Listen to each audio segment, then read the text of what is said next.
Hola a todos, soy la doctora Ana Domínguez Mayoral. Soy la neuróloga coordinadora de la Unidad de Referencia de Enfermedades Neurovasculares Infrecuentes de Andalucía. Esta unidad se centraliza en el Hospital Universitario Virgen Macarena de Sevilla y atendemos principalmente a pacientes con CADASIL y moyamoya. Yo también trabajo en el Hospital Universitario Juan Ramón Jiménez de Huelva y a su vez también como asesora técnica en los servicios centrales del Servicio Andaluz de Salud en los planes de ictus y de enfermedades raras. En esta charla que está dedicada por y para vosotros, los pacientes, vamos a comenzar hablando sobre el manejo clínico del CADASIL. Primero daremos algunas pinceladas sobre el diagnóstico, luego pasaremos a algunas de las manifestaciones clínicas como la migraña, continuando con el ictus y finalizando con el deterioro cognitivo. Por último, abordaremos algunas de las futuras dianas terapéuticas que se están investigando en esta enfermedad, tanto a nivel de fármacos como de suplementos dietéticos. Antes de hablar sobre las manifestaciones clínicas de la enfermedad, vamos a dar algunas pinceladas sobre el diagnóstico. Como sabéis, el CADASIL es una enfermedad que se diagnostica principalmente mediante una analítica de sangre especial donde se estudian las alteraciones genéticas.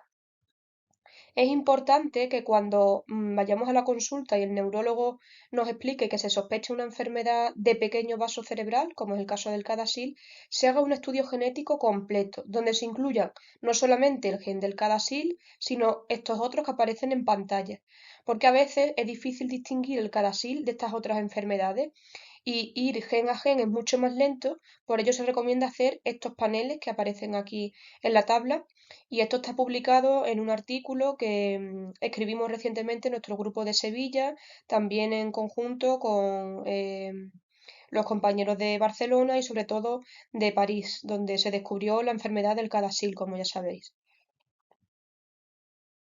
En esta otra diapositiva seguimos haciendo hincapié en la necesidad del estudio genético adecuado en el CADASIL.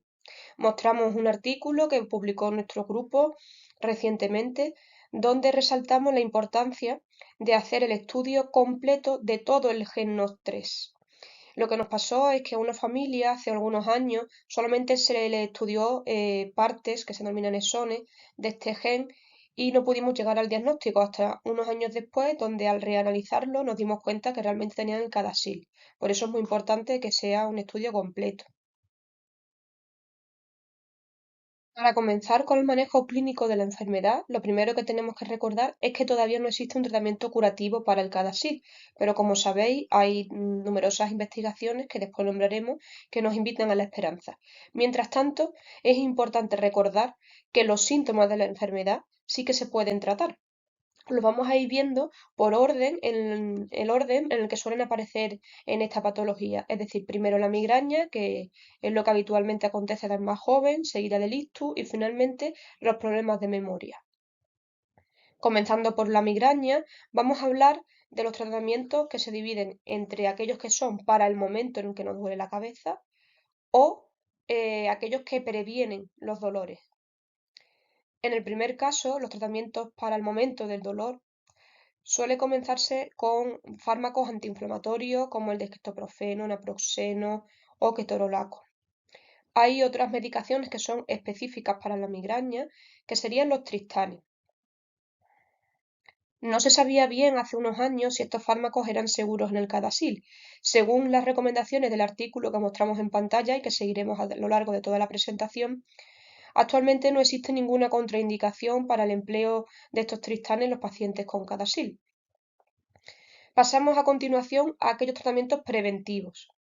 No todos los pacientes con migraña tienen que tomarlos. Se reservan para los casos en los que los ataques sean muy fuertes en cuanto a intensidad o que incapaciten mucho al paciente o sean muy frecuentes. En esos casos pues, se pueden recomendar una medicación diaria. Hay numerosos fármacos que podemos emplear para prevenir la migraña. Y es importante conocer que en el CADASIL se deben evitar un grupo de ellos, como son los betabloqueantes. Por ejemplo, uno de los más famosos que recomendamos evitar sería el propanolol o Sumial. En cambio, otros fármacos que se usan menos en pacientes con migraña sin otras enfermedades, sí son especialmente recomendables en el Gardasil, como podrían ser la acetozolamida o el ácido valproico. Hay otro tratamiento que lleva ya varios años empleándose en los pacientes con migraña, que es la toxina botulínica, y que se suele emplear cuando los casos de migraña compleja no responden a dos tratamientos preventivos. En los pacientes con CADASIL actualmente no existe ninguna contraindicación para esta medicación, por lo tanto también podemos tratarlo. Y todo esto mejoraría la calidad de vida. Respecto a otras medicaciones nuevas para la migraña, como los fármacos monoclonales, todavía no deben utilizarse en el CADASIL porque no hay evidencia sobre su seguridad, ya que una de las contraindicaciones es la existencia del ictus. Ahora vamos a hablar de uno de los temas más importantes, conocer los síntomas de alarma del ictus para saber cuándo debemos ir al hospital. Aquí mostramos uno de los acrónimos que podemos recordar que sería el ABC del ictus, donde uno de los síntomas más importantes, comenzando por la letra A, sería la alteración del habla, mediante la cual el paciente no puede encontrar o pronunciar alguna de las palabras. Si pasamos a la B, pues sería la dificultad para mantener la fuerza en los brazos o en las piernas. La B de brazos. La C sería de cara porque puede aparecer una desviación de la comisura bucal, una alteración en el rostro, en la cara. Y por último, la D sería de deprisa, porque si aparecen estos síntomas de forma permanente, tenemos que avisar al 112 para intentar que el paciente vaya lo más rápido posible al hospital. En los pacientes con CADASIL, estos síntomas de ictus se pueden confundir a veces con el aura de una migraña. La principal diferencia es que el aura suele aparecer relacionada con el dolor de cabeza y suele quitarse, pero ante la duda siempre es mejor acudir al hospital y comentar que puede ser un ictus para que activen todo el protocolo de código ictus, que quiere decir que el neurólogo le tiene que ver rápido cuando llega al hospital. Los pacientes con CADASIL pueden tener ictus tanto como por falta de riego, que serían los isquémicos, como por exceso, que serían los hemorrágicos. Respecto a los últimos, solamente se plantearía tratamiento con cirugía en casos muy seleccionados. Nos vamos a centrar en esta diapositiva en los ictus isquémicos. Lo primero es saber que si no se ha tenido todavía el ictus, no hay beneficio de antiagregantes como la aspirina. Solamente se recomienda con grandes evidencias cuando ya se ha tenido el primer evento para prevenir que no se repita. Cuando aparezcan los síntomas de alarma del ictus, como dijimos antes, hay que acudir de inmediato al hospital, porque el tiempo es cerebro. Hay dos tratamientos que se pueden aplicar en las primeras horas del ictus. El primero sería la fibrinolisis intravenosa. Sobre esta medicación, en las últimas guías se dice que si la causa del ictus es el propio CADASIL, el neurólogo que atiende al paciente deberá valorar si realmente le conviene esta terapia o no, teniendo en cuenta el riesgo hemorrágico. Por tanto, no es una contraindicación absoluta, pero hay que pensárselo bien. No habría ningún problema para otro de los tratamientos como la trombectomía mecánica. Esto sería raro que lo necesitemos en pacientes con CADASIL, puesto que aquí el mecanismo sería otro distinto al de la propia enfermedad, sino que existan trombos por otras enfermedades como pueden ser la fibrilación auricular o tumores y se necesite este tipo de intervención y no habría ningún problema en esta enfermedad. Respecto a la anticoagulación, que como sabéis es un paso ya superior a los antiagregantes, aquí incluiríamos el Sintrón y otros nuevos, hay que pensárselo también bien en los pacientes con CADASIL. El neurólogo debe valorar si existe un riesgo alto embólico, por ejemplo, si existen otras enfermedades como la fibrilación auricular, pues no hay una contraindicación absoluta, pero si podemos encontrar algún tipo de alternativa, pues podría valorarse mejor estas opciones. En nuestra unidad de referencia de Sevilla hemos instaurado un programa de anticipación clínica. Lo que hacemos es que en los neurólogos, en cada una de las consultas de los pacientes con CADASIL, vamos valorando qué creemos que debería hacerse en caso de que se produzca un ictus. Por ejemplo, si ya el paciente es muy dependiente, tiene problemas cognitivos, dejamos escrito el grado de dependencia para que si tiene algún problema de ictus, pues cuando llegue al hospital tengamos un poco una referencia para saber si activamos el código ictus o no, que incluye pues poner contraste y hacer una serie de maniobras invasivas que según cómo se encuentre el paciente le merece la pena o no. También podemos dejar escrito el riesgo que tiene el paciente de hemorragia con tratamientos como la fibrinolisis intravenosa según las resonancias previas, donde podemos ver si tienen unas alteraciones concretas que se llaman microsangrado y nos pueden ayudar a la toma de decisiones. Todo esto lo dejamos escrito en la historia clínica y puede ayudar al neurólogo de urgencias que atienda al paciente. Pasamos ya a las últimas de las manifestaciones que pueden producirse habitualmente en la enfermedad, que serían los problemas de memoria o deterioro cognitivo. Se habla de este término deterioro cognitivo cuando esos problemas que pueden aparecer tanto en la atención como en la memoria afectan de forma significativa la vida del paciente. Se habla de una demencia cuando esos problemas ya son graves y ocasionan un déficit importante en la autonomía del paciente. Para detectar todos estos problemas se necesitarían unos test neuropsicológicos que podemos pasar los neurólogos o si tenemos la colaboración de neuropsicólogos pues serían también útiles.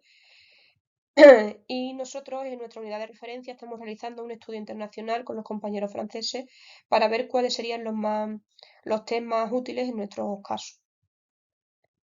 Tenemos que saber que no hay una medicación específica todavía que haya demostrado que cure el problema de memoria ni que lo prevenga. Lo único que aparece en esta guía es que hay algunos fármacos que se utilizan para otros problemas de memoria, como el Alzheimer, que sería el donepezilo y que se puede valorar para mejorar un poco estos síntomas, pero no hay tampoco una evidencia muy alta. Lo que sí se sabe es que el control de todos los factores de riesgo vascular, como la tensión alta, el colesterol, el azúcar, y hacer ejercicio de memoria, que sería lo que llamamos aquí estimulación cognitiva, la gimnasia del cerebro para que todos lo entendamos, esto sí previene tanto la aparición de los problemas cognitivos como que se exacerben estas alteraciones. Mostramos también en la tabla algunas otras recomendaciones de otros síntomas distintos de la enfermedad. Por ejemplo, se habla del manejo perioperatorio, donde se sabe que si algún paciente con CADASIL se opera, debe evitarse bajar demasiado la tensión arterial y que también se deben evitar algunas pruebas si no son estrictamente imprescindibles, como pueden ser los cateterismos, especialmente los cerebrales. Pasamos ya a la segunda parte de esta charla, donde abordaremos las futuras dianas terapéuticas. Comenzaremos con algunos artículos que hablan sobre fármacos.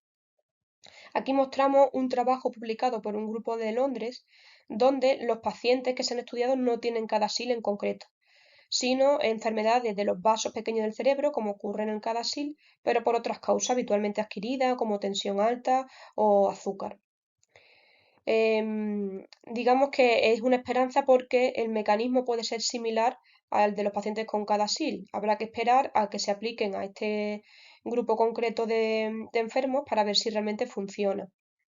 Es importante también resaltar que este estudio se ha hecho para demostrar la seguridad de los fármacos. Todavía no se ha visto bien la eficacia, es lo que se denomina una fase 2.